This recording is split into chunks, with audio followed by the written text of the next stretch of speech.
ભગવાન જગન્નાથજીની 142મી નગરચર્યાને લઈને શનિવારે આયોજિત કરાયેલા ધાર્મિક ઉત્સવ નિમિત્તે સવારે 8 કલાકે મંદિર પરિસર ખાતે 31 વિદ્વાન બ્રાહ્મણ દ્વારા મહાઅભિષેકનો વૈદિક મંત્રોચ્ચાર સાથે પ્રારંભ કરાવવામાં આવ્યો છે।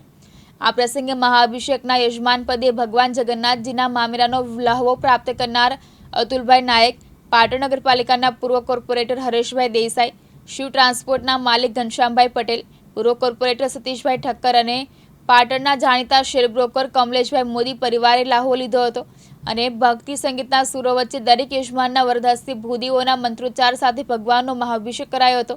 આ પ્રસંગે પાટણના રાજકીય, સામાજિક આગેવાનો, શૈક્ષણિક સંસ્થાઓના વડાઓ, સરકારી અધિકારીઓ, વકીલો, ડોક્ટરો, વહીવટીતંત્ર, પોલીસ તથા તંત્ર સહિતનાઓએ ઉપસ્થિત રહી ભગવાનના અભિષેક સાથે પ્રસાદનો લાભ લઈ ધન્યતા અનુભવી હતી। જય જગન્નાથ, જય રણછોડ માખણચોર। છેલ્લા 11 વર્ષથી પણ વધુ વર્ષોથી અષાઢી બીજના આગલા દિવસે એટલે કે એકમના દિવસે જગન્નાથ મંદિરના મેનેજિંગ ટ્રસ્ટી શ્રી પિયુષભાઈ આચાર્ય તથા અન્ય ટ્રસ્ટીગણ તથા રથયાત્રા સમિતિ દ્વારા મારા પરિવાર શ્રી અમૃતલાલ શ્યામલાલ જોશી હસ્તે દુર્ગાપ્રસાદ જોશી પરિવારને મંદિર ઉપર શિખર ઉપર ધજારોહણ કરવાનો લાભ આપવામાં આવે છે।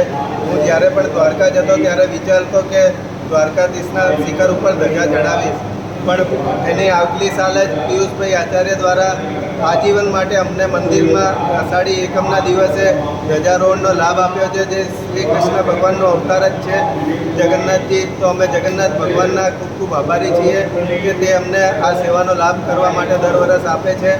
અને આવતીકાલે અષાઢી બીજના દિવસે જૂનાગઢ બજારમાં જોશી અમૃતલાલ શ્યામલાલ પરિવાર તરફથી ગિરનારી ખીચડી તથા ખલાસીઓ અને દુર્ગા વાહિનીની બહેનો માટે મગ અને શીરાના પ્રસાદનું આયોજન કરેલ છે। તો પાટણની દરેક ધર્મપ્રેમી જનતાને અમે પ્રસાદ લેવા માટે હાર્દિક આમંત્રણ પાઠવીએ છીએ। કેમેરામેન હાર્દિક સોલંકી સાથે ઉપેશ પંચાલ, દિવ્યાંગ ન્યૂઝ, પાટણ।